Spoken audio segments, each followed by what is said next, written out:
Hello, gorgeous. Are you ready to come visit my house for my nephew's birthday party? Remember to prepare a present for him, and most importantly, dress well.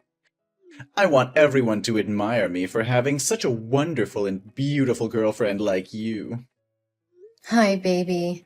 I've prepared a present for your nephew, but I'm very worried. What if your family doesn't like me? Don't worry, I'm sure everyone will love you. You are very beautiful. Trust me, you'll be the highlight of the party. You're the looks, and I'm the brains in the relationship. That's how it works. So, you're saying you're only with me because of my looks? Basically, I mean, What, so if I didn't have my looks, you wouldn't be with me? well, maybe. I don't mean anything by that.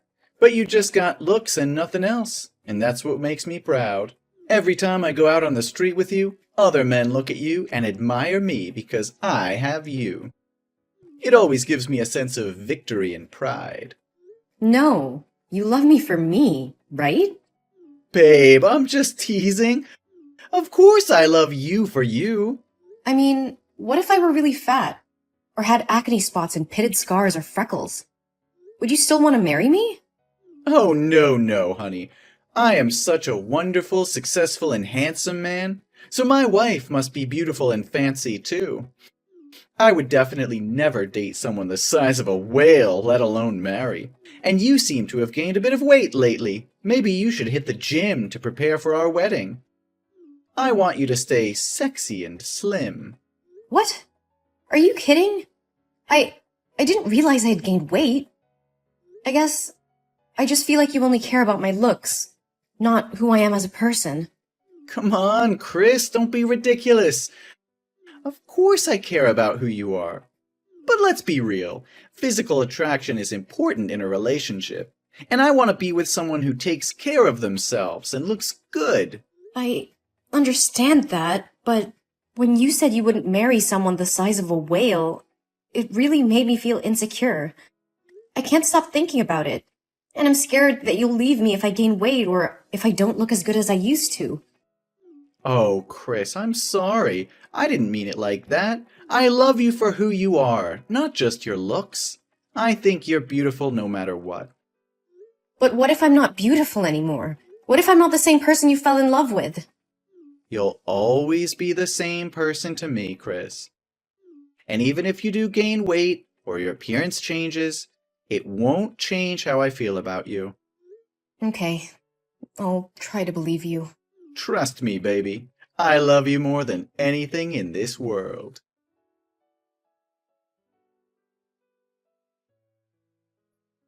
Hey, Mike? Where are you? I need you to come over and sign the surgery form. Surgery form? What for? I mean, your face was already ruined. Even if you have more surgery, you won't be as beautiful as you used to be. It's just a waste of money, Chris. How can you say that to me, Mike? Didn't you say just a few days ago before the bandages were taken off that you would love me no matter what? And now that I'm not as beautiful as I used to be, you're saying that it's a waste of money to have surgery? Also, you're calling me stupid for trying to save your nephew from the fire. Chris, I didn't mean to hurt you, but you have to understand that I'm upset about what happened to your face. And yeah, you did act stupid and careless by running into a burning house to save a child. Isn't the first thing you should do when you see a fire flare up to protect that face? Now look at you. Your neck and face both have second and third degree burns. The doctor told me that there's almost no chance you'll ever be as pretty again as you used to be. So you're saying that my appearance is more important to you than my life? You said that you loved me no matter what, but now you're acting like my face is the only thing you care about. And don't you dare call me stupid for saving a child's life. That child is your nephew, and I couldn't just stand there and watch him burn. And to this day, I still can't believe that when you guys found out that there were still people trapped in that house, not a single member of your family rushed in to save the child. It's really cruel and heartless. Hey, watch your mouth. We didn't know there were still people trapped inside. It was a chaotic situation, and we were trying to get everyone to safety. We're not heartless or cruel. We're human beings who make mistakes. Even if I knew, I wouldn't put myself in such a dangerous situation, but would calmly wait for the fire department to arrive. Wait? Until when were you going to wait? Until the boy turned to ashes? I know, Chris, and I appreciate what you did for my nephew. But I just can't help feeling angry and frustrated about what happened to your face. I'm sorry for being insensitive, but I can't just pretend like everything's okay. And as for your appearance, of course it's not the only thing I care about. But let's face it, looks matter, and I'm just worried about how this is going to affect us. How could you say that? I thought you loved me for who I am, not just what I look like.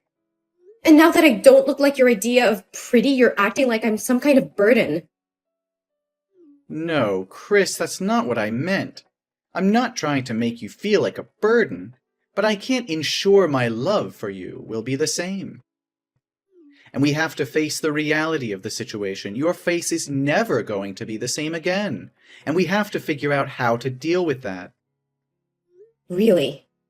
I just feel so insecure now, Mike. I'm scared that you'll leave me if I don't look as good as I used to. Really? Now let's sign that surgery form and get you on the road to recovery. We'll get through this together, I promise. Thank you for being here with me, Mike.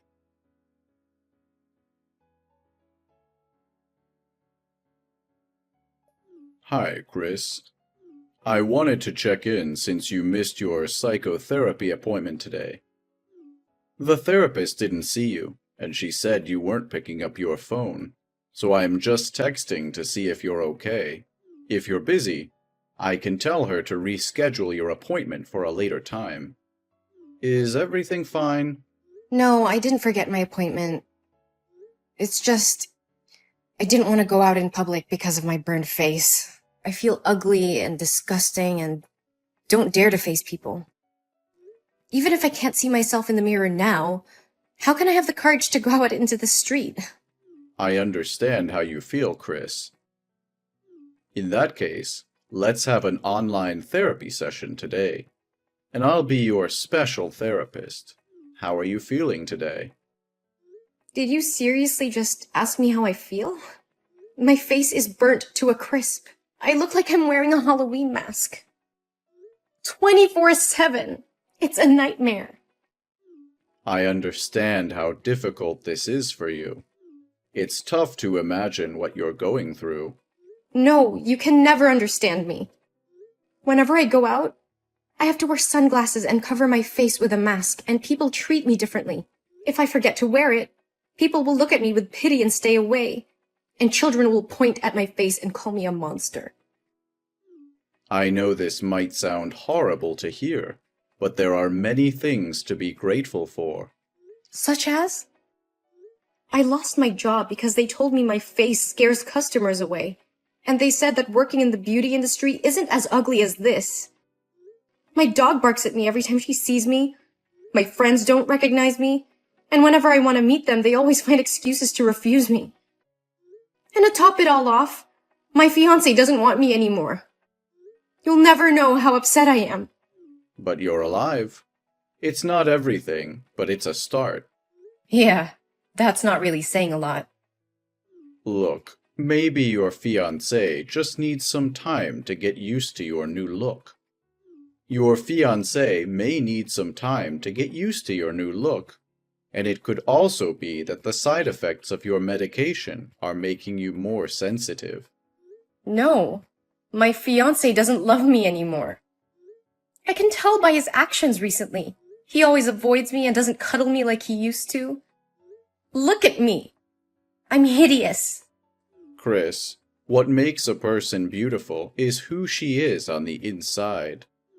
And to me, you are the most beautiful, bravest, strongest, and most admirable girl in the world.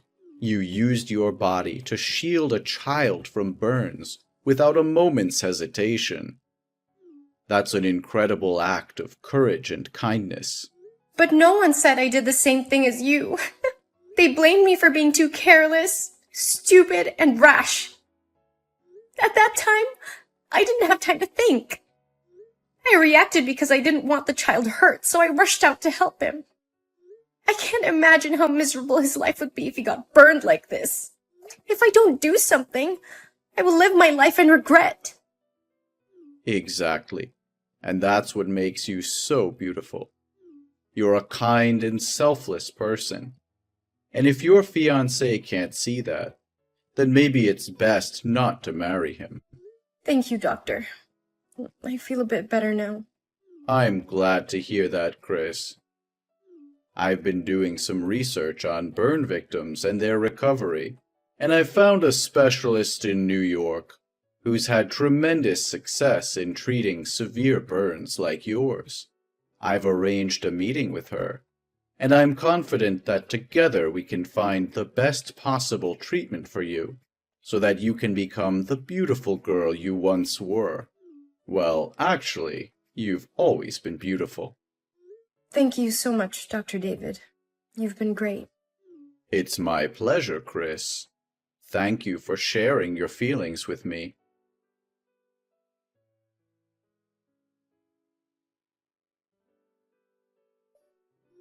It's late, Mike. Where are you now? My buddy John is having a basketball match tonight. I'm gonna go down there to watch with the guys. Oh, I love basketball. Send me the location and I will come join you guys. I'll get ready right now. No, baby. This is like a guys-only thing. Really, just stay at home. What's happening? You always bring me to gatherings with your friends. But things have changed. What changed? We still love each other, don't we? Your face, Chris. It's not what it used to be. Oh, you know what I mean. Are you embarrassed? If you're embarrassed, you can tell me, you know. I mean, we haven't talked properly in over 4 months. You hardly even look at me anymore. You haven't slept on the same bed with me, and I'm starting to think that you don't want to marry me anymore. All right.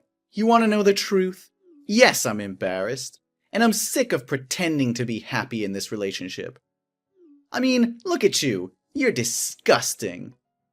I try my best to act like normal, but I can't. It looks like somebody took a cheese grater and just let loose on your face. And marry you? Are you kidding me? Who would want to marry you right now? God, you look like Freddy Krueger. What are you saying? I'm saying I'm breaking up with you. All right? I'm sorry, but your face puts me off. How could you say such things to me? Don't you know how much I love you?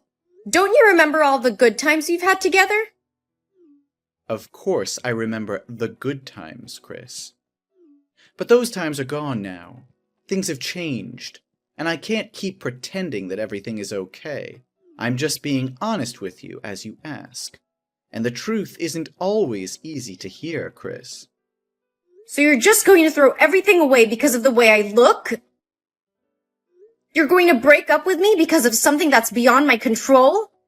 It's not just about the way you look, Chris. It's about the fact that I can't be with someone who I'm not attracted to. It's about the fact that I can't keep pretending to be happy when I'm not. I'm sorry, Chris, but I can't do this anymore. And you could have avoided this if you hadn't intended to be such a heroine. No, Mike. I'm not trying to be anyone. I'm just trying not to live in sin and regret for the rest of my life for standing on the sidelines while watching someone die. So what? Do you hope my family will feel grateful to you and consider you as a benefactor? Let me tell you, the other day after visiting you from the hospital, my family wouldn't allow me to marry you anymore because they said your face was too scary, and they didn't want the neighbors to talk about it. My nephew cried when he saw you, didn't he? He told me that you're a monster. Whoa, that really hurts. You could have told me this before, Mike. Instead, you strung me along, pretending everything was okay. How could you be so heartless? You gave me hope, but in the end, you were the one who extinguished my hope. Yes, whatever you want. I just want to say that I'm breaking up with you, and you should move out of the house before I come back. No, Mike. You're wrong. I'm the one who's breaking up with you. What? You're breaking up with me? You should be begging and holding me back. Yes, I am. I can't be with someone who is so shallow and cruel. You're willing to throw away a 4-year relationship because of something that is beyond my control? And then you insult me and my appearance, saying such hurtful things? I can't be with someone who treats me like that. You're not being fair, Chris. I didn't mean to hurt you. I'm just being honest with you. Honesty is one thing, Mike, but there's no excuse for being cruel. You could have expressed your concerns in a much kinder and more constructive way, but instead, you chose to insult me and my appearance. That's not something I can forgive or forget easily. And one more thing. You're making a mistake here, Mike. You are the one who needs to move out, not me. What? You're kicking me out of my own home? This isn't your home, Mike. I paid for it before we even started dating. And since you clearly have no respect for me or my feelings, I think it's best if you leave. Fine, I'll leave. But don't think you can just kick me out and forget about me. You'll surely regret not begging me to stay there. No one will date you anymore. I'm not trying to forget about you, Mike. But I can't stay in a relationship where I'm constantly being insulted and degraded. It's not healthy for either of us. Oh, so now you're the one who's concerned about our health? That's rich. I just want us both to be able to move on and find happiness in our own lives. And if that means we have to part ways, then so be it. I deserve someone who loves me for who I am, not just for my appearance. Good luck finding someone who can love that face of yours. I don't need your luck, Mike. I have faith that I'll find someone who can appreciate me for who I am, not just for my looks. And as for you, I hope you find happiness too, but it won't be with me.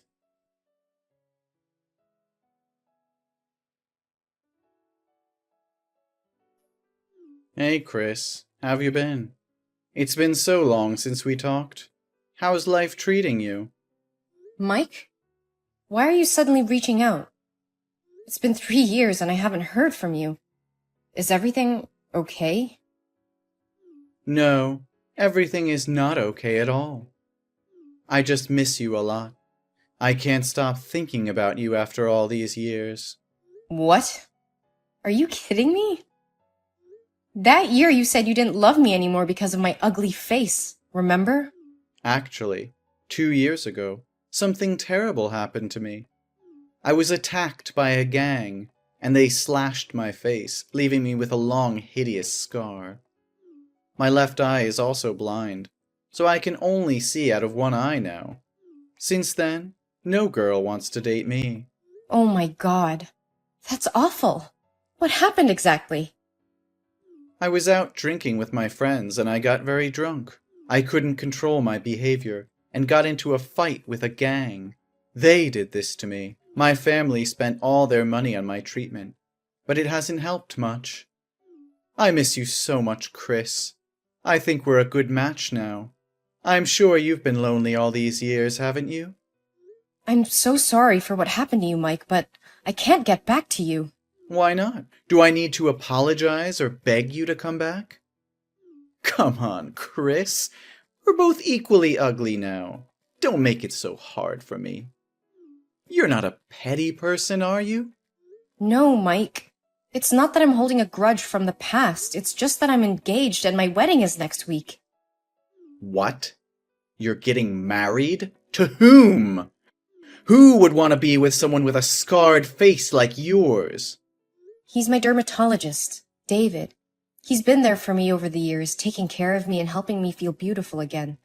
He was by my side when I was at my lowest and always told me that I was the most beautiful person in the world. He helped me stay positive and have faith in life again. And my face is no longer scarred. It's beautiful again. What do you mean, beautiful again? That's impossible. David spent a lot of time researching methods for my surgery, and after 15 surgeries using skin grafting, my face has healed and recovered. You're lying to me, Chris. I can't believe you're getting married to someone else. You were mine, and now you belong to someone else? Mike, please calm down. I'm sorry, but I can't change how I feel. It's been years since we broke up, and I've moved on. How could you do this to me?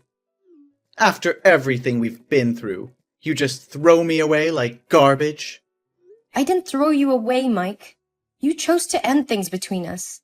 And now I've found someone who loves me for who I am, scarred or not. I can't believe this is happening to me. You're supposed to be mine. I'm the only one who truly understands you. That's not true, Mike. David has been there for me through thick and thin. He accepts me for who I am and loves me unconditionally. And he's the one I want to spend the rest of my life with. You'll regret leaving me, Chris. You'll see that no one will love you like I did. Mike, please stop. Your words are hurtful and untrue. I wish you all the best, but I can't be with you anymore. You're lying. No, I'm not. I'm sorry, Mike, but I have to go now. Please take care of yourself. No, you can't just treat me like that. Why am I the only one who has to live a miserable life with such a disgusting face in the end? I believe someone will love you for who you really are, Mike. You should be optimistic. No, don't talk nonsense anymore. Come back to me right now.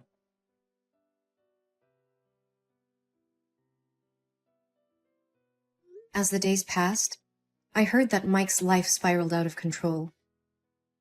He became increasingly bitter and resentful towards the world. His once charming personality turned into a spiteful one, and he became isolated from everyone around him. Despite seeking therapy and trying to come to terms with his past, he was unable to shake off the feeling of bitterness and hatred. His life was consumed by his resentment towards me and his own misfortune. Meanwhile, my relationship with David continued to flourish. I finally had a fairy tale wedding like I've always wanted, and now we have 2 very beautiful babies. We are deeply in love and support each other through thick and thin. We were happily married and building a life together filled with love, joy, and new possibilities. David was always there for me during the hard times, and we shared many happy moments together. We often talk about their future and the family we hope to build, grateful for the chance we had to find each other and start a new chapter in our lives.